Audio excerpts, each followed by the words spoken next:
India black కూటమికి beetle బారినట్టేనా? Maharashtra, Haryana ఎన్నికల తర్వాత కూటమి పార్టీలో ఎందుకు విభేదాలొచ్చాయి? ఫైర్ బ్రాండ్ మమతా బెనర్జీ ఒక్కసారిగా ఎందుకు స్వరం పెంచారు? ఏకంగా కూటమిని లీడ్ చేస్తామని అనడంలో దీదీ ఉద్దేశం ఏంటి? కాంగ్రెస్ పార్టీకి చెక్ పెట్టనుందా? మమతా బెనర్జీకి కూటమిలోని ఇతర పార్టీలు మద్దతు తెలపడాన్ని ఎలా చూడాలి? ఇండియా బ్లాక్లో కాంగ్రెస్ పార్టీ అయిపోయినట్లేనా అనే అంశం దేశ రాజకీయాల్లో ఒక్కసారిగా చర్చకు దారితీసింది. మహారాష్ట్ర, హర్యానా అసెంబ్లీ ఎన్నికల్లో ఇండియా కూటమి ఏమాత్రం ప్రభావం చూపలేకపోయింది. మహారాష్ట్రలో బీజేపీ బలపడింది. సింగిల్ లార్జెస్ట్ పార్టీగా అవతరించి ఇండియా బ్లాక్కు కోలుకోలేని షాక్ ఇచ్చింది. సీఎం పీఠం పదవి చేపట్టి తిరుగులేని శక్తిగా బీజేపీ అవతరించింది. కాంగ్రెస్ పార్టీ ఏమాత్రం ప్రభావం చూపలేదు.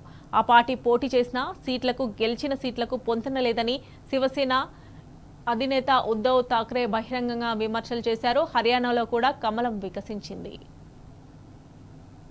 వచ్చే ఏడాది ఫిబ్రవరి, మార్చి నెలలో ఢిల్లీ అసెంబ్లీకి ఎన్నికలు జరగనున్నాయి. ఆలోపు ఇండియా బ్లాక్లోకి కీ రోల్ పోషిస్తున్న మమతా బెనర్జీ సంచలన వ్యాఖ్యలు చేశారు. కూటమిని లీడ్ చేస్తానని సెన్సేషన్ కామెంట్స్ చేశారు.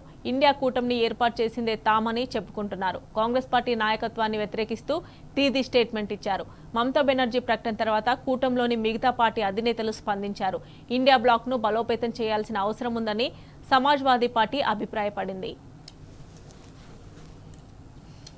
కూటమి బాధ్యతల నిర్వహణ అంశం తెరమీదకు వచ్చిన క్రమంలో ఇతర పక్షాల అభిప్రాయాలను కాంగ్రెస్ పార్టీ గౌరవించాలని ఎస్పీ సూచించింది. మమతా బెనర్జీ ప్రతిపాదనను కూటమి పార్టీలు చర్చించాలన్నారు. ఎస్పీ నేత ఉదయ్ వీర్ సింగ్ కూటమిని లీడ్ చేస్తానని ముందుకొచ్చిన దీదీకి సంపూర్ణ మద్దతు ఇవ్వాల్సిన అవసరం ఉందని చెప్పుకొచ్చారు.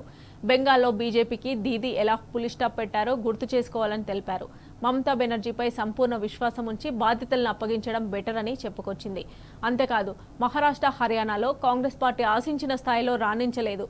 సో అందుకు బాధ్యత కాంగ్రెస్ పార్టీ తీసుకోవాలని కోరింది. ఇండియా బ్లాక్ లీడ్ చేసే అంశం చర్చకు రావడంతో తామేమీ తక్కువేం కాదని ఆర్జేడీ అంటోంది. మాజీ CM, RJD chief Lalu Prasad Yadav కూడా లైన్లో ఉన్నారని హింట్ ఇచ్చింది. ఇండియా బ్లాక్ కూటమి నిర్మాణంలో లాలూ ప్రసాద్ యాదవ్ కీలక పాత్ర పోషించారని వివరించింది. ఇక మమతా కన్నా లాలూ ఏం తక్కువ కాదని సంకేతాలు ఇచ్చింది. హర్యానా, మహారాష్ట్ర ఎన్నికల్లో మిత్రపక్షాలకు కాంగ్రెస్ పార్టీ చోటు కల్పించలేదు. ఆ ఎన్నికల్లో ఇండియా బ్లాక్ ఘోర పరాజయం పాలైంది. దీంతోనైనా కాంగ్రెస్ పార్టీ ఆత్మ పరిశీలన చేసుకోవాలని సిపిఐ ప్రధాన కార్యదర్శి డి రాజా సున్నితంగా హెచ్చరించారు. కూటమిలోని పార్టీలు చెప్పే అంశాలను కాంగ్రెస్ పార్టీ చెవికెక్కించుకుంటే అసెంబ్లీ ఎన్నికలే కాదు, లోక్సభ ఎన్నికల ఫలితాలు భిన్నంగా ఉండేవని మండిపడ్డారు. కూటమి లీడ్ చేసే అంశంపై మమతా సహా ఇతర నేతలు బహిరంగంగా ప్రకటన చేశారు.